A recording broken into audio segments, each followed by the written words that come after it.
You shouldn't have come here. Because the truth about the Illithid Empire is too horrifying. In the silent corners of Faerun, where torchlight fears to wander and ancient shadows breathe between the cracks of reality, there lies a truth older than prophecy, older than kingdoms, older even than the first song ever whispered into the weave. A truth buried by time, feared by gods, and forgotten by mortals, because remembering it would mean acknowledging a terror that does not rest. Tonight, traveler, you and I peel back the veil. Tonight, we speak of the Illithids. To understand their story, one must abandon the comfort of linear time. For the mind flayers are not creatures of the past, nor the present, nor the future. They are creatures outside the very notion.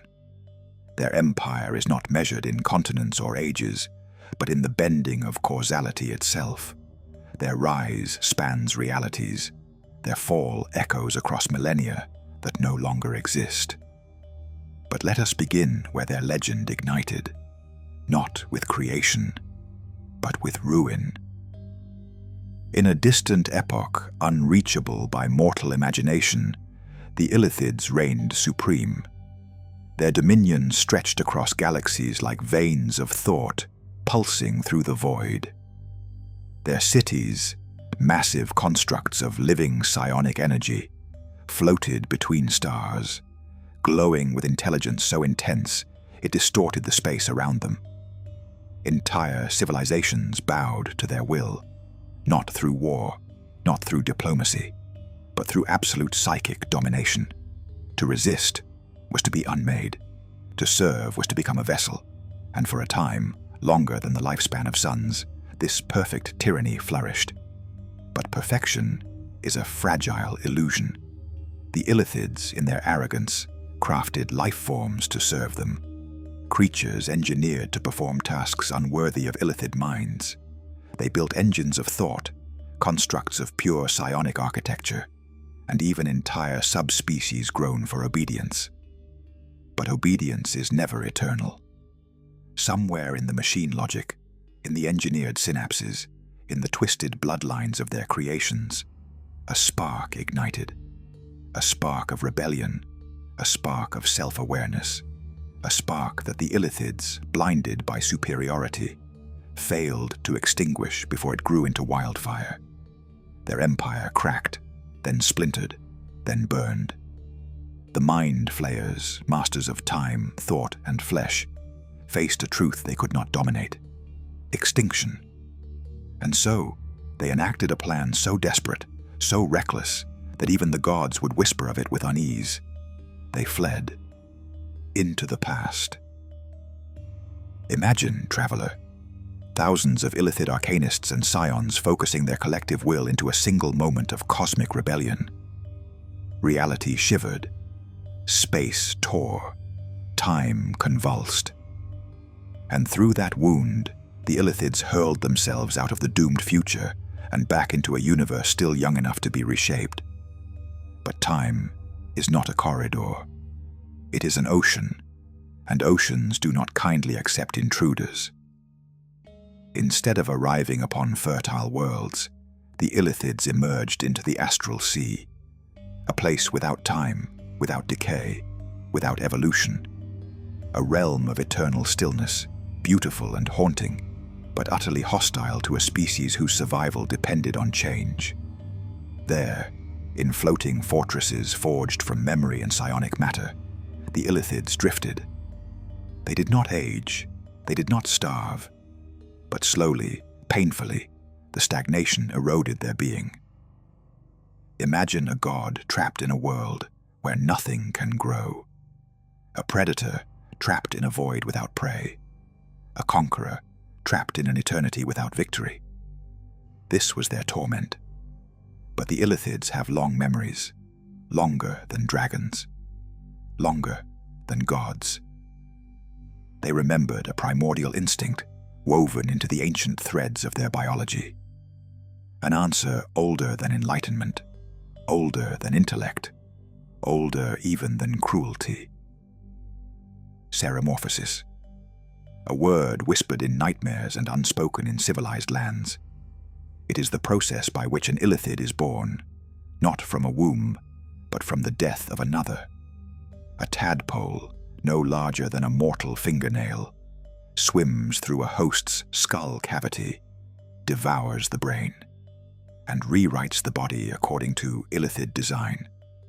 Not quickly, not mercifully, but intimately. The host's memories become food, their fears seasoning, their identity dissolved into nourishment. And when the metamorphosis is complete, the creature that rises is not a distorted version of the host. It is a mind flayer reborn, with the genetic destiny of its species restored. Through this horror, the Illithids regained what the Astral Sea denied them: evolution. Hosts became vessels. Vessels became Illithids. Illithids became an empire once more. And so they pushed outward again, this time cautiously, silently, planting their tadpoles like seeds of conquest. What they could not take by force, they would take by infiltration. What they could not command openly, they would command from within. With new bodies, renewed purpose, and a hunger sharpened by centuries of stillness, the Illithids reasserted themselves across the plains. But this time, they refined their empire into something colder and more precise. No more wasteful wars, no more reliance on flawed creations. Their empire would be built from minds, not armies. At the center of their resurgence stood the elder brains, colossal, pulsating organs of thought, suspended in nutrient vats, their psychic fields stretching for miles.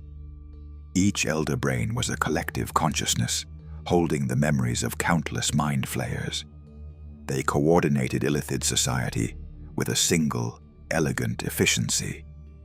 The elder brains did not debate. They did not fear. They did not hope. They calculated.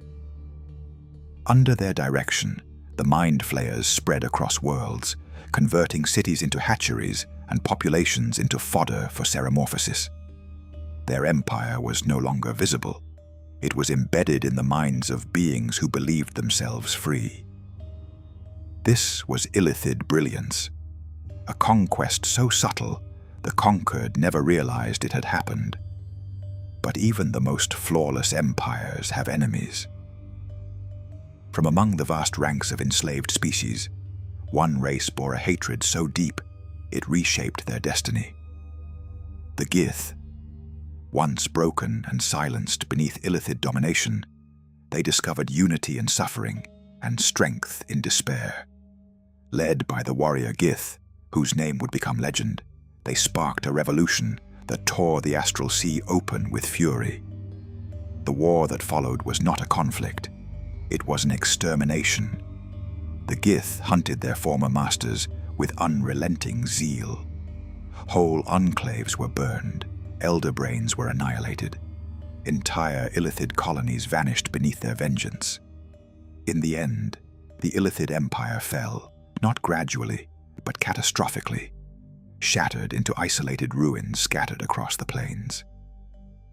And yet, the Gith never understood the Illithid's greatest truth. Survival is not a number. Survival is a strategy. The Illithids retreated. They adapted, they waited. A species that once commanded time itself does not die easily. When the events of Baldur's Gate 3 unfold, you are not confronting the dwindling remains of a fallen empire. You are witnessing the dawn of a new one. The ships hovering over Faerun's night skies are not mere vessels. They are living incubators, designed to mass-produce Illithids with frightening efficiency. They collect hosts, implant tadpoles, and cultivate psionic control in carefully orchestrated waves. But the pinnacle of their rebirth, the ultimate instrument of their return, is the Netherbrain, a being that embodies perfect Illithid strategy, infinite intelligence, unmatched psionic power, and the capacity to command thousands with a single thought. The Netherbrain is not a monster. It is a memory of the empire that once was, and a blueprint of the empire that will be again. The tadpoles infecting Faerun's citizens are not parasites. They are the first seeds of Illithid ascension. Ceremorphosis, once a slow and personal process, has now become a mass phenomenon, optimized, refined, perfected. Why harvest one host at a time when one can infect an entire city? Why reshape planets over centuries when one can do it in months? Why rebuild quietly when the opportunity for grand rebirth lies before them? The Illithids have learned, they have grown, and they have not forgotten what it means to rule. History is not a tale of triumphs and failures, it is a cycle, and the Illithids understand that cycle better than any mortal species. They know that civilizations grow complacent. They know that gods become distracted. They know that mortals forget the past. And in that forgetting, the Illithids thrive. Their empire is not a story of power. It is a story of inevitability. Every mind flayer is the culmination of thousands of lifetimes of forced evolution. Every elder brain is a monument to collective intelligence. Every tadpole is a vessel of potential. Their return is not a possibility. It is a certainty. Even now, beneath the cobblestones of Baldur's Gate, beneath the weave, beneath the memory of history itself, the Illithid plan unfolds. Silent, patient, perfect. So understand this, traveler. The Illithids do not die. They do not slumber. They do not surrender to time or fate. They wait. And as Faerun sleeps, they dream in silence, in hunger, in thoughts that stretch toward eternity.